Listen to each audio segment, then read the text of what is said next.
नमस्कार जय जगन्नाथ दर्शक बंधु शुभ सकाळ आज मु आपण पई ओडिशा तथा देश विदेशर 20टी बछा बछा गुरुत्वपूर्ण खबर नहीं आसी एथिमध्य सुभद्रा योजना आवास योजना सीएम किसान पीएम किसान सोना दर पेट्रोल दर पाणीपाग एवं बहुत सारा खबर रही से भिडियो शेष पर्यटन देखो ता सहित आपण चैनल टी नुआ कर आसते एवं चैनल टी लाइक कर सब्सक्राइब कर दिंतु और नोटिफिकेशन टी ऑल कर रखु यही गुरुत्वपूर्ण वीडियो सर्वप्रथम जानापी दर्शक बंधु प्रथम खबर पर नजर पकाइबा ଜାନୁଆରୀରେ ଏକାଥରେ ଦୁଇଟା କିସ୍ତି ପାଇବେ ସୁଭଦ୍ରା ହିତାଧିକାରୀ ଉପମୁଖ୍ୟମନ୍ତ୍ରୀ ପ୍ରଭାତୀ ପରିଡ଼ାଙ୍କ ସୂଚନାରେ ସୁଭଦ୍ରା ଯୋଜନାକୁ ନେଇ ବଡ଼ ଅପଡେଟ୍ ଦେଲେ ଉପମୁଖ୍ୟମନ୍ତ୍ରୀ ପ୍ରଭାତୀ ପରିଡ଼ା।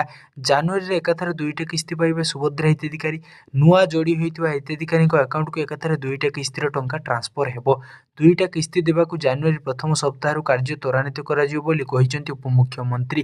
ଉପମୁଖ୍ୟମନ୍ତ୍ରୀ ପ୍ରଭାତୀ ପରିଡ଼ା କହିଛନ୍ତି ସୁଭଦ୍ରା ଯୋଜନା ପାଇଁ ଆମେ ଏକ ପୋର୍ଟାଲ ଖୋଲିଛୁ ଯାହାକୁ 21 ବର୍ଷ ହେଲା ସେମାନଙ୍କୁ ଆମେ ସୁଭଦ୍ରା ପୋର୍ଟାଲରେ ସଂଯୋଗ କରୁଛୁ। ଏହା ସହ ଏନ୍ଏଫ୍ଏସ୍ଏ ବା ଏସ୍ଏଫ୍ଏସ୍ଏ ତଥ୍ୟ ଅନୁଯାୟୀ ଯେଉଁମାନେ ଯୋଗ୍ୟ ଅଛନ୍ତି ସେମାନଙ୍କୁ ସୁଭଦ୍ରା ଟଙ୍କା ପ୍ରଦାନ କରାଯିବ। ଯେଉଁମାନେ ନୂଆରେ ଯୋଡ଼ି ହେଉଛନ୍ତି ସେମାନଙ୍କୁ ଏକାଥରେ ଦୁଇଟା କିସ୍ତିର ଟଙ୍କା ଦିଆଯିବ। ଏହି ଦୁଇ କିସ୍ତି ଏକାଥରେ ଦେବା ପାଇଁ ଜାନୁଆରୀ ପ୍ରଥମ ସପ୍ତାହରୁ ଆମେ କାର୍ଯ୍ୟକୁ ତ୍ୱରାନ୍ୱିତ କରୁଛୁ। ଯେଉଁମାନେ କିଛି ପାଇନଥିଲେ ବୋଲି ଚିନ୍ତା କରୁଥିଲେ ନୂଆ ବର୍ଷ ଆସୁ ଆସୁ ସେ ଅଭିଯୋଗ ଆଉ ରହିବ ନାହିଁ। ସମସ୍ତେ ସୁଭଦ୍ରା ଯୋଜନା ଟଙ୍କା ପାଇବେ। ତେବେ ସୁଭଦ୍ରା ଯୋଜନାରେ 17 ଲକ୍ଷରୁ ଅଧିକ ନୂଆ ହିତାଧିକାରୀ ଯୋଡ଼ି ହୋଇଛନ୍ତି। 17,83,251 ମହିଳାଙ୍କୁ ଆନୁଷ୍ଠାନିକ ଭାବରେ ଯୋଜନାରେ ଯୋଡ଼ାଯାଇଛି। ସେହିପରି 9,36,283 ଆବେଦନକୁ ରିଜେକ୍ଟ କରାଯାଇଛି ବୋଲି ଉପମୁଖ୍ୟମନ୍ତ୍ରୀ କହିଛନ୍ତି।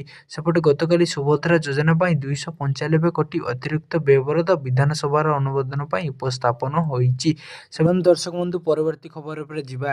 ଏବେ ଆଞ୍ଚଳିକ ପାଣିପାଗ ବିଜ୍ଞାନ କେନ୍ଦ୍ର ସୂଚନା ଅନୁସାରେ ନୂଆବର୍ଷରେ ପୂର୍ବରୁ ଅନେକ ସ୍ଥାନରେ ବର୍ଷା ସତର୍କତା ଜାରି କରିଛି ପାଣିପାଗ ବିଭାଗ। ଦେଶର ପ୍ରବଳ ଥଣ୍ଡା ମଧ୍ୟରେ ନୂଆବର୍ଷ ଆସିବାକୁ ଯାଉଛି। ନୂଆବର୍ଷରେ ପୂର୍ବରୁ ଅନେକ ସ୍ଥାନରେ ବର୍ଷା ସତର୍କତା ଜାରି କରିଛି ଭାରତୀୟ ପାଣିପାଗ ବିଭାଗ। ବର୍ଷା ପରେ ତାପମାତ୍ରା 3ରୁ 4 ଡିଗ୍ରୀ ହ୍ରାସ ପାଇବାର ସମ୍ଭାବନା ରହିଛି। ଏହା ବ୍ୟତୀତ ଆଇଏମ୍ଡି 15ରୁ ଅଧିକ ପ୍ରମୁଖ ସହରରେ ଘନ କୁହୁଡ଼ିର ସତର୍କତା ଜାରି କରିଛି। ଆଇଏମ୍ଡି ଅନୁଯାୟୀ ଡିସେମ୍ବର 31ରୁ ଉତ୍ତର ଭାରତରେ 5ଟି ରାଜ୍ୟରେ ପାଗ ଖରାପ ହେବାର ସମ୍ଭାବନା ରହିଛି।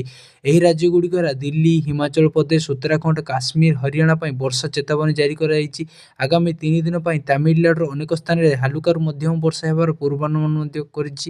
ଡିସେମ୍ବର 30 ଠାରୁ ରାଜଧାନୀ ଦିଲ୍ଲୀରେ ଆକାଶ ମେଘୁଆ ରହିପାରେ କିନ୍ତୁ ଡିସେମ୍ବର 31 ପାଇଁ ହାଲୁକା ବର୍ଷା ପାଇଁ ସତର୍କତା ଜାରି କରିଛି।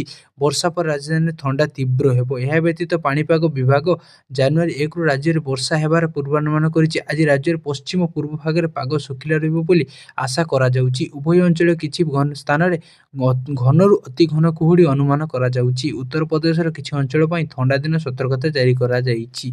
ଦର୍ଶକ ବନ୍ଧୁ ପରବର୍ତ୍ତୀ ଖବର ଉପରେ ଯିବା। କେବେ ବୃଦ୍ଧି ହେବ ଦରମା ଆଉ କେବେ ବୃଦ୍ଧି ହେବ ଅଷ୍ଟମ ବେତନ କମିଶନକୁ ନେଇ ଆସିଲା ବଡ଼ ଅପଡେଟ୍। ସପ୍ତମ ବେତନ କମିଶନର କାର୍ଯ୍ୟକାଳ ଡିସେମ୍ବର 31, 2025ରେ ଶେଷ ହେବାକୁ ଯାଉଛି ଏବଂ ଦେଶବ୍ୟାପୀ ଲକ୍ଷ ଲକ୍ଷ କେନ୍ଦ୍ରୀୟ କର୍ମଚାରୀ ବା ପେନସନ ଭୋଗୀ ଅଷ୍ଟମ ବେତନ କମିଶନ ବିଷୟରେ ଜିଜ୍ଞାସୁ ଦ୍ୱନ୍ଦ୍ୱରେ ଅଛନ୍ତି। ସାଧାରଣ ବିଶ୍ୱାସ ଯେ ନୂତନ ବେତନ କମିଶନ ଜାନୁଆରୀ 1, 2026ରୁ କାର୍ଯ୍ୟକାରୀ ହେବ କିନ୍ତୁ ସରକାର ଏପର୍ଯ୍ୟନ୍ତ ଦରମା ବୃଦ୍ଧି, ଫିଟମେଣ୍ଟ ଫ୍ୟାକ୍ଟର କିମ୍ବା ବକେୟା ବିଷୟରେ କୌଣସି ଆନୁଷ୍ଠାନିକ ଘୋଷଣା କରୁନାହାନ୍ତି।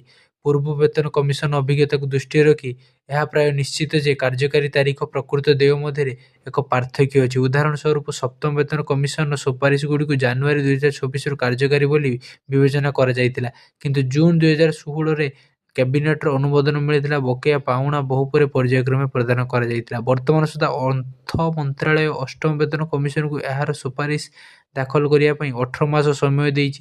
ତେଣୁ ଅନୁମାନ କରାଯାଉଛି ଯେ କମିଶନର ଚୂଡ଼ାନ୍ତ ରିପୋର୍ଟ 2027 ମଧ୍ୟଭାଗ ସୁଦ୍ଧା ପ୍ରକାଶିତ ହୋଇପାରେ।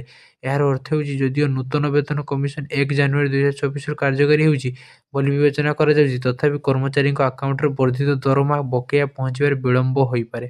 ଦର୍ଶକ ବନ୍ଧୁ ପରବର୍ତ୍ତୀ ଖବର ଉପରେ ଯିବା। ସ୍କୁଲ କ୍ଲୋଜ୍ଡ ପିଲାଙ୍କ ପାଇଁ ଖୁସି ଖବର। ଜାନୁଆରୀ 14 ପର୍ଯ୍ୟନ୍ତ ଛୁଟି ଘୋଷଣା। ପ୍ରବଳ ଥଣ୍ଡା ମଧ୍ୟରେ ଜାରି ହେଲା ନୂଆ ନିର୍ଦ୍ଦେଶ। ଶୀତର ପ୍ରକୋପ ବଢ଼ିବାରେ ଲାଗିଛି ଯାହା ପାଇଁ ଉତ୍ତରପ୍ରଦେଶର ପ୍ରବଳ ଥଣ୍ଡା ଜାରି ରହିଛି। ଫଳସ୍ୱରୂପ ମଥୁରା ଜିଲ୍ଲାର ଅଷ୍ଟମ ଶ୍ରେଣୀ ପର୍ଯ୍ୟନ୍ତ ସ୍କୁଲଗୁଡ଼ିକୁ ଜାନୁଆରୀ 14 ତାରିଖ ପର୍ଯ୍ୟନ୍ତ ବନ୍ଦ ଘୋଷଣା କରାଯାଇଛି। ଏହି ନିର୍ଦ୍ଦେଶ ମାଧ୍ୟମିକ ଶିକ୍ଷା ବୋର୍ଡ, ସରକାରୀ ପରିଚାଳିତ, ଅଣସରକାରୀ ସହାୟତା ପ୍ରାପ୍ତ, ସ୍ୱୀକୃତିପ୍ରାପ୍ତ, ଅଣସହାୟତା ପ୍ରାପ୍ତ, ସିବିଏସ୍ଇ, ଆଇସିଏସ୍ଇ, ଅନ୍ୟାନ୍ୟ ବୋର୍ଡ ସମେତ ସମସ୍ତ ସ୍କୁଲ ପାଇଁ ପ୍ରଯୁଜ୍ୟ।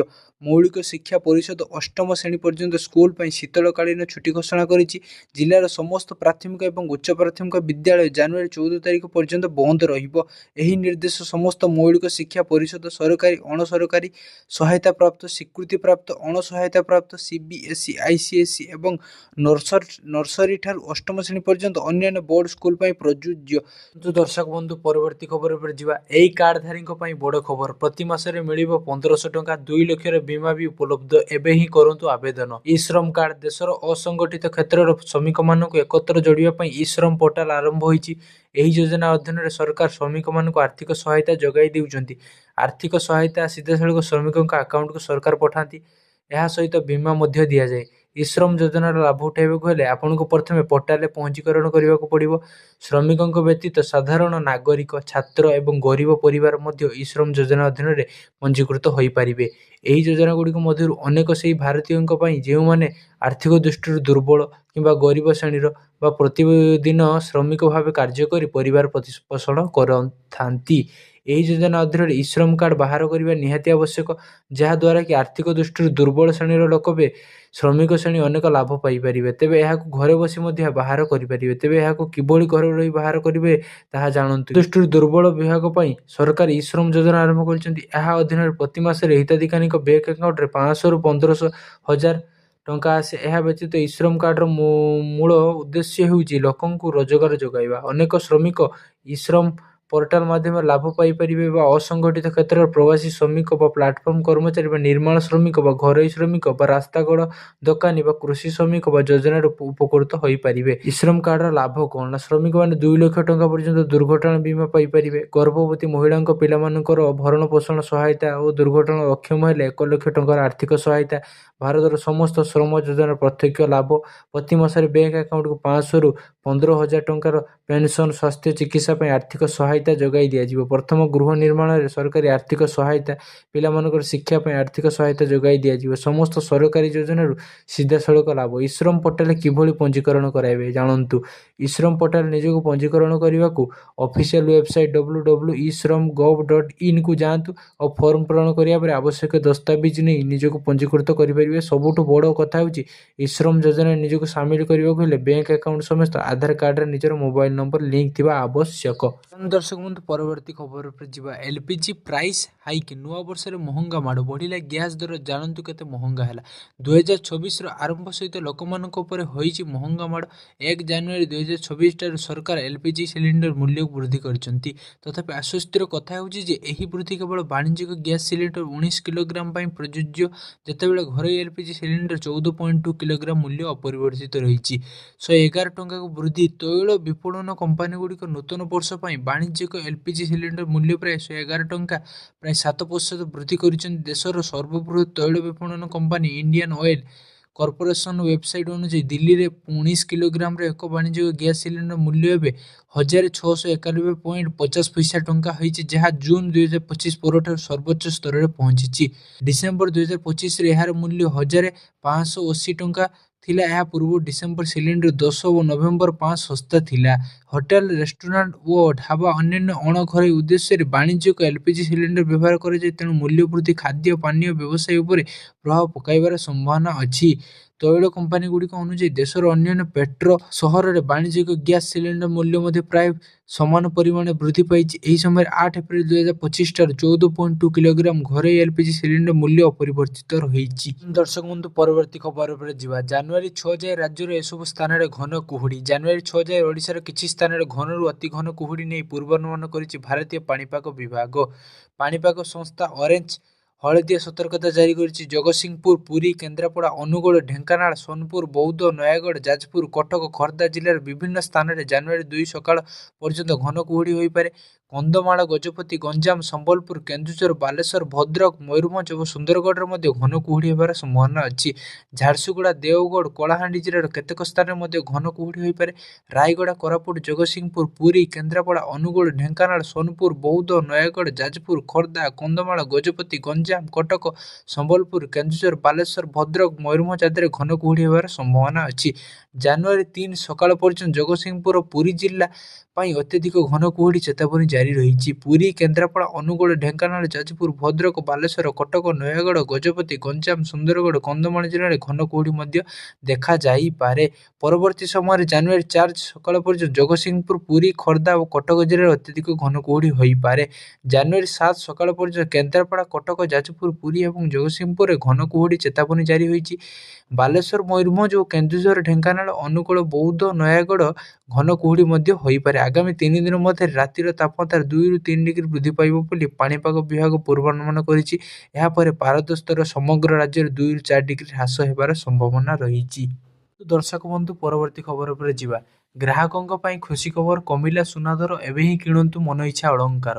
ଆଜି ଭାରତୀୟ ବଜାରରେ 24 କ୍ୟାରେଟ୍ ସୁନା 1,33,860 ଟଙ୍କା ରହିଛି। ସେହିପରି 22 କ୍ୟାରେଟ୍ ସୁନା ଦର 1,22,700 ଟଙ୍କା ଛୁଇଁଛି।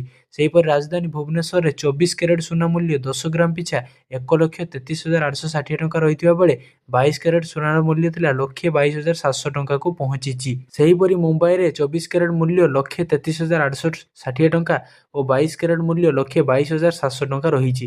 ନୂଆଦିଲ୍ଲୀରେ 22 କ୍ୟାରେଟ୍ 1,34,010 ଟଙ୍କା ଓ 22 କ୍ୟାରେଟ୍ 1,22,850 ଟଙ୍କା ରହିଛି। ଦକ୍ଷିଣ ଭାରତର ପ୍ରମୁଖ ସହର ଚେନ୍ନାଇରେ 24 କ୍ୟାରେଟ୍ ମୂଲ୍ୟ ହେଉଛି 1,34,730 ଟଙ୍କା ଥିଲାବେଳେ 22 କ୍ୟାରେଟ୍ 1,23,500 ଟଙ୍କା ରହିଛି। ପୂର୍ବ ଭାରତର ପ୍ରମୁଖ ସହର କୋଲକାତାରେ ଯଥାକ୍ରମେ 1,33,860 ଓ 1,22,700 ଟଙ୍କା ରହିଛି। ଅନ୍ୟପଟେ ରୂପା ମୂଲ୍ୟ କିଲୋ ପିଛା 1,69,100 ଟଙ୍କା ହୋଇଛି। ଯଦି ଆପଣ ସୁନାର ଶୁଦ୍ଧତା ଯାଞ୍ଚ କରିବାକୁ ଚାହୁଁଛନ୍ତି ତେବେ ଆପଣ BIS କେୟାର ଆପ୍ରେ ଯାଞ୍ଚ କରିପାରିବେ। ସୁନାର ଲାଇସେନ୍ସ ନମ୍ବର, ହଲମାର୍କ କିମ୍ବା ପଞ୍ଜୀକରଣ ସଂଖ୍ୟା ଭୁଲ ଥିଲେ ଆପଣ ସିଧାସଳଖ ସରକାରଙ୍କ ନିକଟରେ ଅଭିଯୋଗ କରିପାରିବେ। ଅଭିଯୋଗ କରିବା ପରେ ଏହି ପ୍ରସଙ୍ଗରେ କ'ଣ ପଦକ୍ଷେପ ନିଆଯାଇଛି ସେ ସମ୍ବନ୍ଧରେ ସୂଚନା ପାଇପାରିବେ।